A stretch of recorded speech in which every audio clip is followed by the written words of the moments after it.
오늘 우리는 창세기 31장 속 야곱의 삶을 통해 우리 곁에 라반을 묵상합니다. 때로 우리를 힘들게 하고 억울하게 만드는 존재가 있습니까?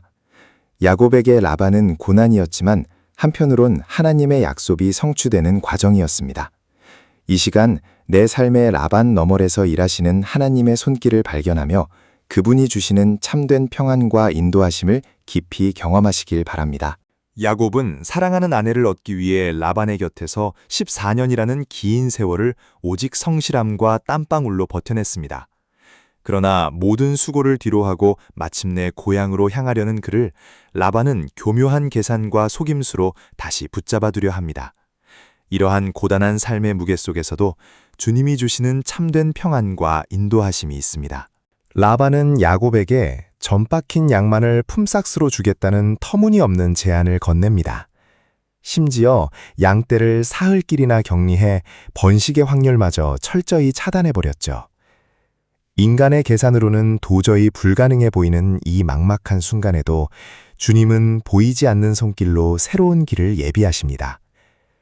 부당한 현실을 넘어 일하시는 참된 평안과 인도하심을 보십시오. 생물학적 한계를 뛰어넘어 야곱의 가축을 번창하게 하신 하나님의 놀라운 섭리를 봅니다.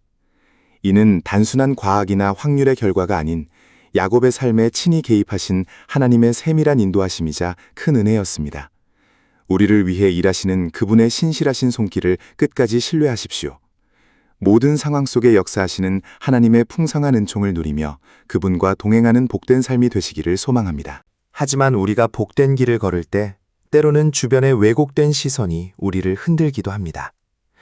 야곱이 큰 복을 누리자 라반의 아들들은 시기심에 사실을 왜곡했고 라반의 안색마저 싸늘하게 변하며 야곱은 깊은 위기감을 느꼈습니다. 과거 어두운 밤, 아버지를 속였던 야곱은 이제 라반에게 똑같이 속임을 당하며 자신의 부끄러운 과거를 마주합니다. 하나님은 라반이라는 거울을 통해 야곱이 스스로의 모습을 성찰하고 변화되길 원하셨습니다.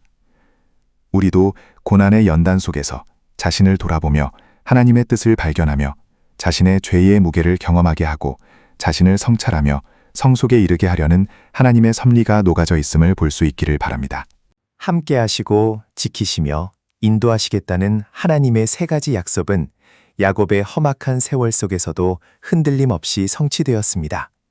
그런데 이 성취가 라반을 통해서 경험하게 되었다는 것이 역설입니다. 야곱이 베델에서 시작된 이 신실한 인도는 오늘 우리 삶의 현장에서도 여전히 흐르고 있습니다. 우리의 삶에도 라반이 있어 역설적으로 우리의 믿음을 성장시켜가는 하나님의 섭리를 볼 수 있기를 바랍니다. 깊은 슬픔 속에 있던 한나에게 분인나의 가시돋친 말들은 견디기 힘든 고통이었습니다. 하지만 그 아픈 찌름은 도리어 한나를 간절한 기도의 자리로 이끌었고 그녀를 더욱 견고하게 빚어내는 축복의 통로가 되었습니다. 지금 여러분 앞에 놓인 시련 또한 보이지 않는 은혜의 과정임을 기억하십시오. 한나가 한나 될 수 있었던 것은 놀랍게도 분인나가 있었기 때문입니다. 고통의 시면에 빠진 욥에게 돌아온 것은 친구들의 차가운 정죄와 조롱뿐이었습니다. 세상의 위로가 모두 끊어진 자리에서 욥은 눈물을 닦으며 오직 하늘의 중보자이신 하나님만을 간절히 바라보았습니다. 욥의 믿음을 성장시키는데 하나님께서는 욥의 친구들의 조롱과 정죄를 사용하셨습니다. 생명을 위협하는 사울의 칼날과 끝없는 광야의 시간은 다윗에게 극한의 두려움이었습니다. 하지만 그 어두운 동굴 속 고통은 영혼을 울리는 위대한 시편의 고백을 낳는 거룩한 연단이 되었습니다. 다윗을 다윗되게 한 것은 사울이었습니다. 우리를 더욱 단단하게 빚으시는 고난의 시간을 결코 두려워하지 마십시오. 가장 깊은 어둠 속에서도 빛으로 함께 하시는 그분의 동행을 신뢰하며 담대히 내일을 향해 나아가십시오. 우리를 괴롭히는 라반과 사울, 분인나, 욥의 친구는 단순한 원수가 아닙니다. 그들은 우리를 성장시키고 굳건한 믿음의 사람으로 빚어내기 위해 하나님이 보내신 영적 훈련 조교입니다. 마치 뜨거운 불꽃 속에서 망치질을 견디며 강철이 완성되듯 지금의 시련은 당신을 정금 같은 신앙인으로 단련하는 과정입니다. 우리의 삶의 현장에도 라반이 있고 사울이 있고 분인나도 있고 욥의 친구도 있습니다. 그들을 우리는 어떻게 대해야 할까요?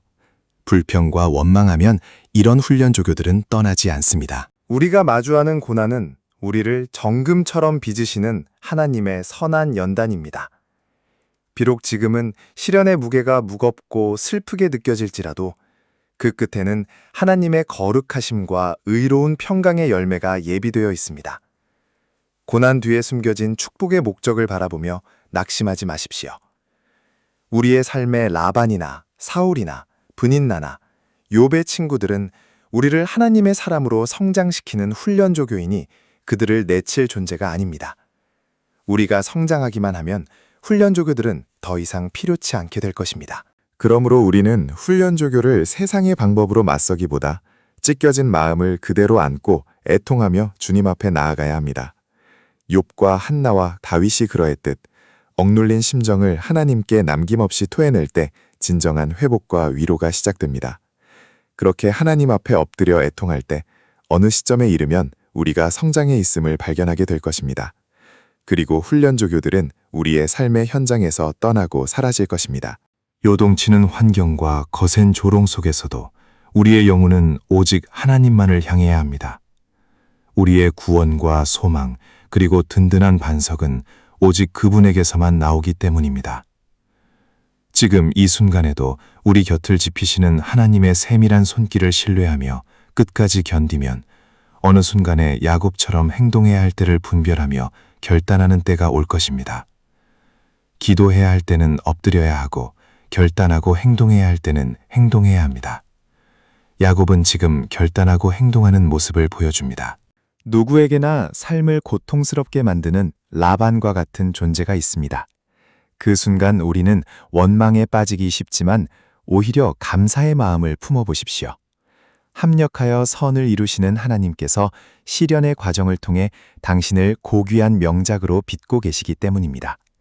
이러한 하나님의 일하심을 신뢰하며 그분의 선한 뜻을 바랄 때 비로소 진정한 평안과 승리가 시작됩니다.